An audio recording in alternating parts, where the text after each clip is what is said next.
जय हिंद। इस वीडियो में हम लोग समझेंगे कि सीए और एनआरसी क्या होता है, वीज़ा और पासपोर्ट में क्या अंतर होता है, आखिर 1971 में बांग्लादेशी भारत में क्यों आ गए थे।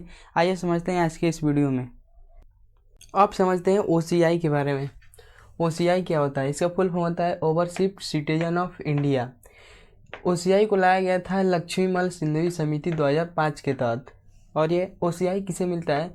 विदेशी भारतीय नागरिकों को ओसीआई मिलता है। अब समझिए कि ओसीआई का मतलब क्या होता है। ओसीआई एक प्रकार की नागरिकता ही होती है। ये उन लोगों को दी जाती है जो वर्तमान में भारत में नहीं है, यानी जो विदेशी नागरिकता को प्राप्त कर लिए हैं उन लोगों को दिया जाता है। और सभी को ओसीआई नागरिकता नहीं मिलता है। जो अपने आप में एक महत्वपूर्ण आदमी होता है, जो अपने आप में एक बड़ा आदमी होता है, उसे ही ओसीआई नागरिकता मिलता है। जैसे कल को मुकेश अंबानी अपनी नागरिकता छोड़कर अमेरिका की नागरिकता ले लें तो भारत सरकार ओसीआई नागरिकता मुकेश अंबानी को देगी।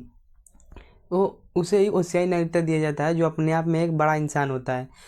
और ओसीआई नागरिकता जिसे दे दिया जाता है उसे एक प्रकार का लाभ भी प्राप्त होता है।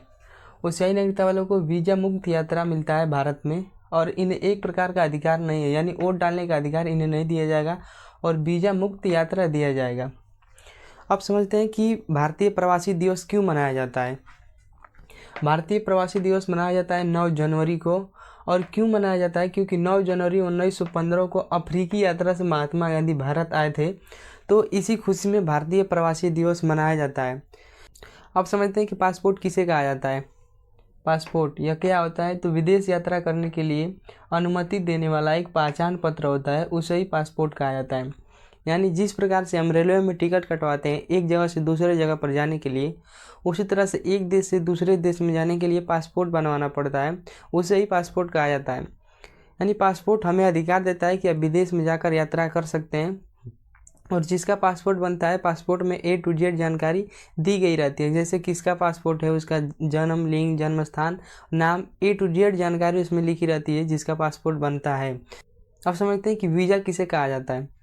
वीज़ा इसका फुल फॉर्म होता है विजिटर्स इंटरनेशनल स्टे एडमिशन।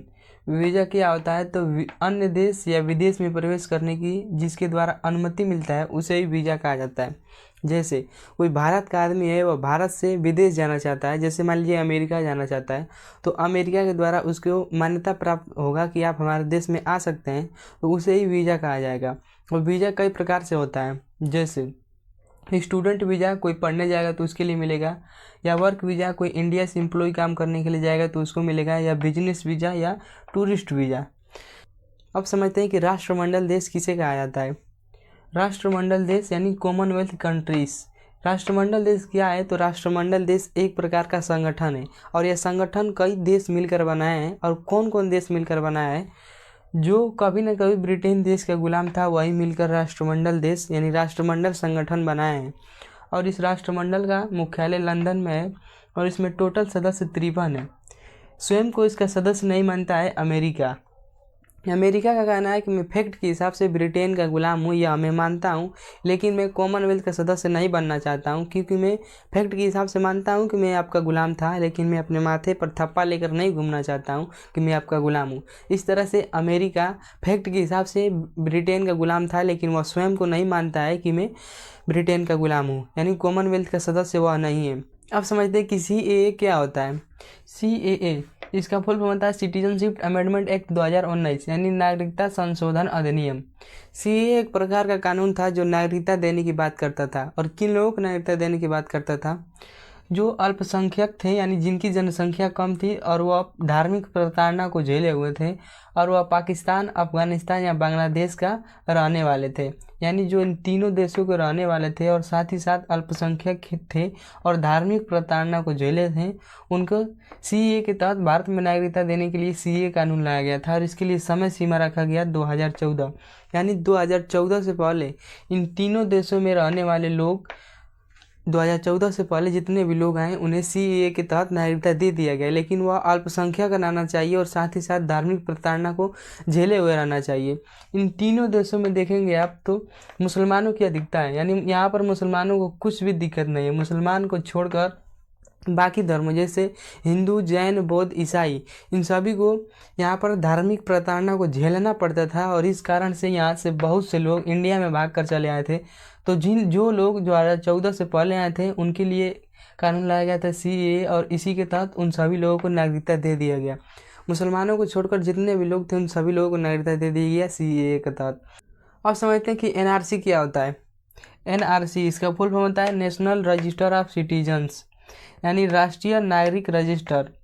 यह क्या होता है, तो यह नागरिकों की नागरिकता सूची होती है और इसी से पहचान होता है वैध अवैध नागरिकों की। यानी NRC एक प्रकार का रजिस्टर है जिसमें सभी नागरिकों की डिटेल फिल रहती है और इसी से पता चलता है कि कौन नागरिक है और कौन अवैध नागरिक है।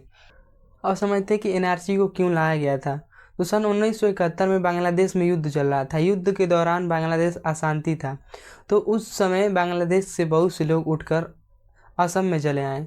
एक समय के बाद असम में जनसंख्या बांग्लादेशियों की बढ़ने लगी, तो असम के कुछ छात्रों ने मिलकर इसका विद्रोह प्रदर्शित किया कि अब असम में इस बांग्लादेशियों की जनसंख्या बढ़ गई है, तो अब इन्हें बाहर क्यों नहीं कर देते हैं, इनको इनके देश में यानी बांग्लादेश में वापस भेज दीजिए। तो सरकार ने एक समय सीमा निर्धारित किया, समय 24 मार्च 1971, यानी 24 मार्च 1971 से पहले जितने भी बांग्लादेश से असम में आए थे उन सभी लोगों को NRC के थ्रू नागरिकता दे दिया गया।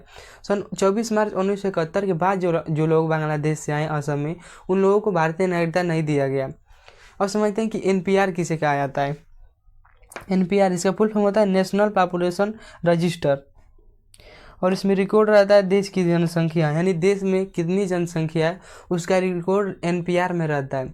वर्तमान में भारत में 140 करोड़ लोग हैं, यानी 140 करोड़ की आबादी इस NPR में दर्ज होगी। आई होप कि आप लोग इस टॉपिक को समझे होंगे। मिलते हैं नेक्स्ट वीडियो में, तब तक के लिए जय हिंद।